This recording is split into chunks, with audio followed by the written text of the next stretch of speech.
Assalamualaikum warahmatullahi wabarakatuh. Saya Ria Kadaria Arif. Materi kita hari ini tentang pengantar neuroscience. Ini pengantar untuk dasar kita memasuki materi-materi berikutnya. Ini kita perlu tahu dulu apa itu neuroscience. Dalam hal ini neuroscience kognitif.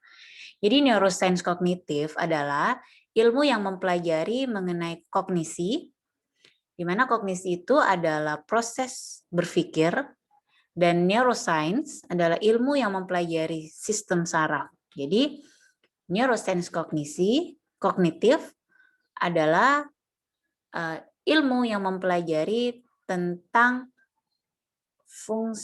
tentang sistem saraf yang berkaitan dengan fungsi otak. Jadi, kita lebih menekankan pada organ otak. Gitu. Jadi kemudian sejarah. Jadi bagaimana perkembangan sejarah dari neuroscience. Materi lain yang lebih lengkap adik-adik bisa baca saya mengambil beberapa poin penting yang menurut saya menarik dari sejarah singkat neuroscience ini. Yang pertama, pada tahun 1810 sampai 1819 berkembang satu yang namanya frenologi. Sangat berkembang, di mana frenologi itu adalah mengenai personologi anatomi. Jadi dia meraba tengkorak kepala. Bentuknya seperti ini. Jadi ini adalah simbol kepala, di mana pada saat itu mereka percaya semakin orang sering melakukan satu hal, misalnya membaca, maka bagian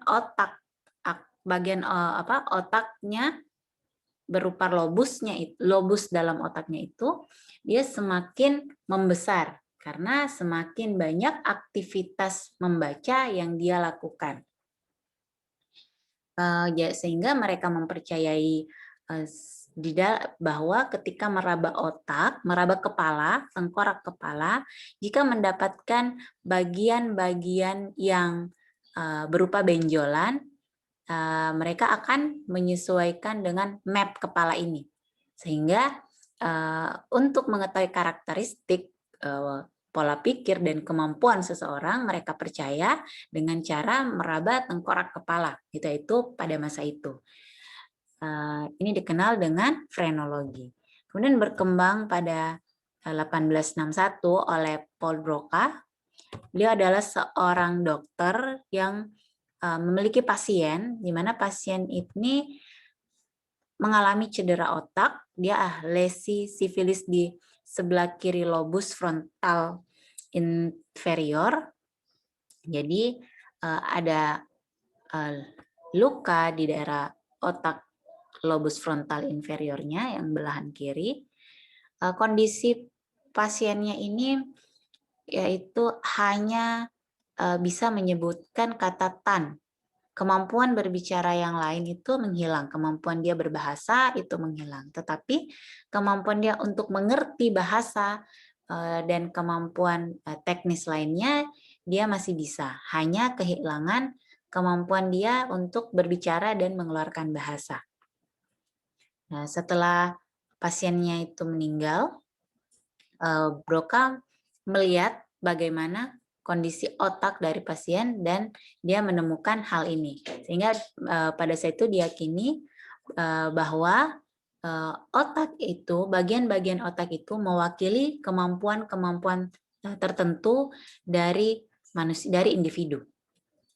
Dan sangat berkembang pengetahuan ini, sangat berkembang dan semakin berkembang pada tahun 1890, Corbinian Portman dan Franz Nishil membuat sitoarsitektur. Jadi di dalam otak itu mereka percaya ada organisasi seluler cortex dan mengkarakteristikkan dalam 52 wilayah tertentu. Nah, di dalam otak itu mereka gambarkan terdiri dari bermacam-macam sel, bermacam-macam aktivitas, dan mereka gambarkan dalam 52 wilayah tertentu. Yang diyakini dalam 52 wilayah ini mewakili kemampuan individu. Jadi kemampuan-kemampuan tertentu individu dalam melakukan sesuatu. Entah itu berbicara, berpikir, emosi, seperti itu. Kemudian berkembang lagi pada abad ke-19, mereka menemukan bahwa di dalam otak itu sebenarnya hanya ada sel yang sama. Sel-sel yang sama yang membedakan dari sel-sel itu adalah hanya sebuah tempat, lobus-lobus, dan sudah memiliki transmisi listrik di antara sel-sel saraf itu, yang hari ini kita kenal dengan neuron. Jadi pada saat itu berkembang doktrin neuron, dan sudah dikenal bagian-bagian neuron, ada dendrit dan akson, ada inti dan ada akson. Dan sudah dikenal bahwa ada transmisi listrik antara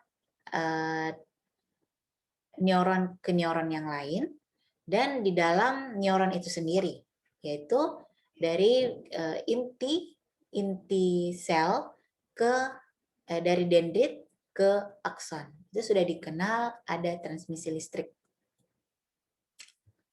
Kemudian semakin berkembang pengetahuan bahwa neuroscience itu bisa kita jabarkan, bisa kita visualisasikan dengan metode neuroimaging. Jadi ada satu teknik neuroimaging yang merupakan teknik visualisasi non-invasif struktur dan fungsi otak. Sehingga orang yang dalam kondisi sehat pun bisa kita analisis bagaimana pola pikirnya, bagaimana kehidupan sosialnya, bagaimana kondisi emosionalnya, dan bagaimana kondisi yang terjadi di dalam otaknya. Itu muncul pada abad ke-20. Dan makin ke sini, penelitian-penelitian tentang neuroscience kognitif itu semakin berkembang. Terima kasih. Jadi materi saya cukup singkat untuk hari ini, hanya sebuah pengantar. Untuk forum diskusi kita lanjutkan di dalam meeting Zoom hari ini yang sudah kita jadwalkan. Terima kasih. Assalamualaikum warahmatullahi wabarakatuh.